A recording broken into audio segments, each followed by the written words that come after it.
हमको क्वेश्चन दिया है the rate law for a reaction between the substance A and B is given by rate is equal to K A के power में N B के power में N. कोई भी ये रिएक्शन के लिए रेट दिया हुआ है, ठीक है। Between the substance A and B का मतलब जो हमारे पास रिएक्टेंट है ए और बी है, जब वो मिलते हैं तो जो रिएक्शन होता है जिससे कुछ प्रोडक्ट बनता है उसके लिए रेट ये दिया हुआ है, ठीक है। एम क्या है, order of reaction with respect to A, M क्या है, order of reaction with respect to B, ठीक है। तो देखो on doubling the concentration of A and halving the concentration of B, हमने क्या कर दिया, कोई एक सिचुएशन के अंदर कंसंट्रेशन ऑफ ए को डबल कर दिया और बी के कंसंट्रेशन को हाफ कर दिया, तो हमको the ratio of new rate to the earlier rate of reaction will be, हमको क्या करना है, जो कंसंट्रेशन ए का डबल और बी का हाफ करने के बाद रेट मिलेगा और ये जो पुराना वाला रेट है इन दोनों का रेशियो निकालना है। किसका किसका ratio, ratio of new rate to the earlier rate of reaction, ठीक है। तो कहने का मतलब पहले हम क्या करते हैं, रेट लिख लेते हैं, ठीक है। तो जो स्टार्टिंग में ए का कंसंट्रेशन कुछ ए है, बी का कंसंट्रेशन कुछ बी है, तो मान लेते हैं उस टाइम पर रेट कुछ आर है, तो रेट किसके बराबर होगा, ए के पावर में एन और क्या बी के पावर में एफ के बराबर होगा, ठीक है। दूसरा सिचुएशन में क्या हुआ, रेट हमारे पास आर डैश मान लेते हैं, जब हमारे पास ए का कंसंट्रेशन डबल कर दिया गया और बी का कंसंट्रेशन को हाफ कर दिया गया, ठीक है,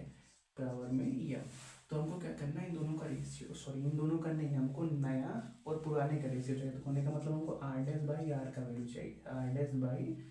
आर का वैल्यू चाहिए। तो कितना मिलेगा, के तो कैंसिल हो जाएगा, उसको हटा दो, चलो लिख लेते हैं, ठीक है। दिखाना तो पड़ेगा ना, के टू ए के पावर में एन 1/2 बी पावर में यम अपान के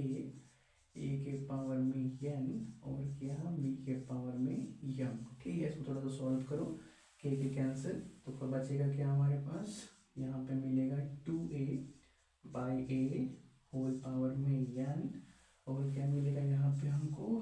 हाफ बी और डिवाइड में कितना है वो भी वहाँ पे भी बी है और होल पावर में एन, तो बी और बी कैंसिल, ए और ए कैंसिल, तो कितना मिला हमको 2 के पावर में एन